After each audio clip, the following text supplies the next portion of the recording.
16 तक ना। 17 देखिए, 17 वहाँ बोर्ड पे है। 18 देखिए क्या करा, वास्तविक तथा आभासीय प्रतिबिंब में क्या अंतर है। तो 18 देखिए बता दिए हैं। 18 का फर्स्ट पॉइंट यहाँ देखना साइड, जिस प्रतिबिंब को पर्दे पर देखा जाए वास्तविक प्रतिबिंब कहलाता है। ठीक है, यहाँ देखना पहला पॉइंट हो गया ये। और उसके बाद जिस प्रतिबिंब को पर्दे पर नहीं देखा जाए आभासी बोलेंगे। ठीक है, ये होगा क्या पॉइंट 18 का मेन आंसर। 18 का आंसर हो गया ये। 19 देखो, अवतल दर्पण और उत्तल दर्पण में क्या अंतर है। अवतल दर्पण एक साइड में लिखना है अवतल दर्पण, एक साइड में लिखना है उत्तल दर्पण। अवतल दर्पण का पहला पॉइंट लिखिएगा, इधर बता दिए हम, देखिए इधर बता है ना। अवतल दर्पण का पहला पॉइंट यहाँ देखिए, जब किसी गोलीय दर्पण का परावर्तक पृष्ठ अवतल होता है तो उसे अवतल दर्पण कहते हैं। ठीक है, और इसका दूसरा पॉइंट है अवतल का अर्थ होता है अंदर दबा हुआ। उत्तल में क्या लिखिएगा, पहला पॉइंट जब किसी गोलीय दर्पण का परावर्तक पृष्ठ उत्तल होता है तो उसे उत्तल दर्पण कहते हैं। और दूसरा पॉइंट है उत्तल का अर्थ क्या होता है, उभरा हुआ। ये मेरा 19 का आंसर हो गया। ठीक है, 20 देखिए क्वेश्चन क्या कर रहा है, 20 समझना ध्यान से। उत्तल लेंस और अवतल लेंस में दो अंतर लिखना, दो अंतर। तो देखिए क्या लिखिएगा, पहला अंतर 20 का पहला पॉइंट, उत्तल लेंस द्वारा बना प्रतिबिंब वास्तविक तथा उल्टा हो सकता है। ठीक है, पहला पॉइंट। अवतल में क्या लिखिएगा, अवतल लेंस द्वारा बना प्रतिबिंब आभासी, सीधा तथा वस्तु के आकार से छोटा होता है। एक पॉइंट हो गया। दूसरा पॉइंट क्या लिखिएगा, दूसरा पॉइंट यहाँ से लिख दीजिएगा, ये कुछ लेंस किनारों की अपेक्षा बीच में मोटे होते हैं, उन्हें उत्तल लेंस कहते हैं। और अवतल का दूसरा पॉइंट, कुछ लेंस किनारों की अपेक्षा बीच में पतले होते हैं, उन्हें अवतल लेंस कहते हैं। दूसरा हो गया ये। ठीक है, दूसरा पॉइंट है किसका, 20वां का। आगे देखिए 21वां, समतल दर्पण द्वारा बने प्रतिबिंब में क्या विशेषता है। 21वां यही है, देखो सिंपल, यहाँ से यहाँ समतल दर्पण से बना प्रतिबिंब सीधा होता है, यह प्रतिबिंब आभासी होता है ना।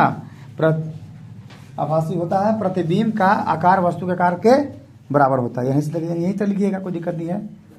ये मेरा हो जाएगा 21वां, देखो टिक मारा हुआ है, यहाँ से लेकर यहाँ तक आएगा, ये मेरा 21वां। ठीक है, कोई दिक्कत नहीं है। ठीक है, 22वां देखो, अवतल दर्पण द्वारा बने प्रतिबिंब की क्या विशेषता है, जब वस्तु के दर्पण से अधिक दूर पर हो।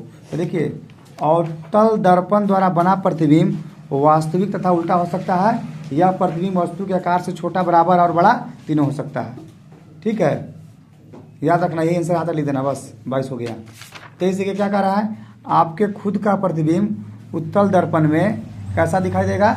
ये तुम्हारे बोर्ड पर मिलेगा क्वेश्चन, इसका आंसर 24 देखिए। 24 का आंसर क्या, श्वेत प्रकाश 7 रंगों का मिश्रण है, इसे आप किस प्रकार दर्शाएंगे। देखिए थोड़ा सा बड़ा जाएगा ये, श्वेत प्रकाश 7 रंगों का मिश्रण है, इसे किस प्रकार दर्शाना है। बिल्कुल सही बात है, ये तो जान लीजिएगा आप। देखिए कैसे दर्शाना है, इधर कहीं कुछ नहीं दिया ना, इधर बिल्कुल सही। ठीक है, देखिएगा क्या कहना, कैसे दर्शाएंगे हम लोग, कैसे दर्शाएंगे कि कांच का प्रिज्म लेना है, इतना पूरा ये लिख लेना है कि ना, किसी अंधेरे कमरे में पतले छिद्र से सूर्य का पतला प्रकाश पुंज प्रिज्म से एक सतह पर डालिए, प्रिज्म के दूसरे सतह से निकलते प्रकाश को एक सफेद कागज की शीट अथवा दीवार पर गिरने दीजिए। कागज की शीट अथवा दीवार पर आपको क्या दिखाई देगा, कि आपको इंद्रधनुष जैसा विभिन्न रंगों का समूह दिखाई देता है। यह क्रियाकलाप दर्शाता है कि सूर्य का प्रकाश 7 रंगों का मिश्रण है। ठीक ना, और सूर्य के प्रकाश को सूर्य प्रकाश कहते हैं। सूर्य प्रकाश के रंगों का पहचानने का प्रयास कीजिए, यही है। इतना ही तक आंसर लिख देना। ठीक है, याद रखना है।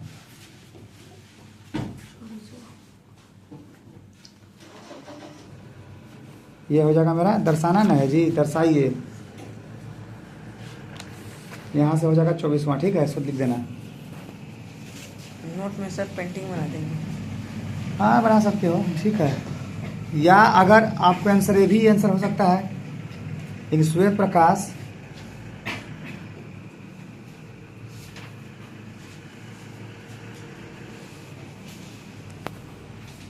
वर्षा के पश्चात जब सूर्य आकाश में क्षितिज के पास होता है तो इंद्रधनुष दिखाई देता है ना। Yes sir. यह एक बड़े धनुष के आकार का होता है जिसमें अनेक रंग होते हैं। सबको जब पता है कि इंद्रधनुष में 7 रंग होते हैं। ये रंग क्या है, बैजानी, हम्पी नाला अर्थात बैगनी, जामुनी, नीला, हरा, पीला, नारंगी एवं लाल।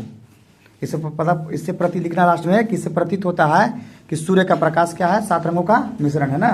ये भी हो जाए, 2 आंसर दे रहे जो लिखना होगा, ऐसे बेस्ट यही आंसर रहेगा। 25 देखिए, लेंस कितने प्रकार के होते हैं। ठीक है, ये बोर्ड में मिलेगा आंसर।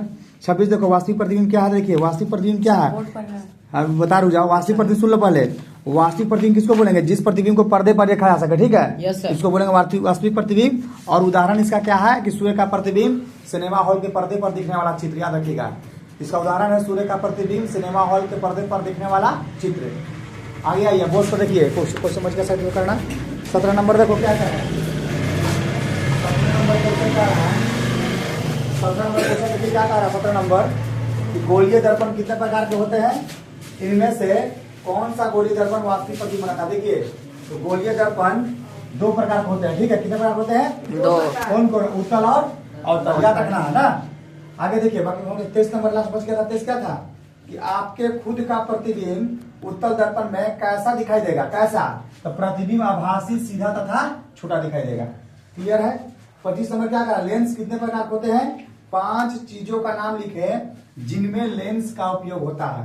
तो देखिए, लेंस 2 प्रकार के होते हैं, उत्तल लेंस और अवतल लेंस। 5 वस्तुओं का नाम जिनमें लेंस का उपयोग होता है। पहला है चश्मा में, दूसरा है दूरदर्शक में, है ना, या सूक्ष्मदर्शी में, और चौथा आवर्धक लेंस में, और 5वां फोटोग्राफी एवं कैमरा में, ठीक है। आगे देखिए, क्वेश्चन नंबर 26 तो बता दिए थे। 27 देखिए क्या क्वेश्चन। क्या आप पंचतंत्र के शेर और खरगोश की कहानी जानते हैं? शेर ने कुएं में क्यों छलांग लगाया? क्यों? वाई द शेर जम्प्ड इनटू द वेल, है ना, वाई, क्योंकि देखिए कुएं के जल में उसका प्रतिबिंब दिखाई पड़ा, जिससे उसने दूसरा शेर समझ लिया, और ऐसा ही समझने से क्या हुआ? कुएं में वो कूद पड़ा। तो मेरा आज चैप्टर खत्म हो रहा है। जहां किसी को डाउट अगर होगा वीडियो देखेंगे तो कमेंट कर सकते हैं। हम लोग मिलते हैं इसका नेक्स्ट नए चैप्टर के साथ, ठीक है।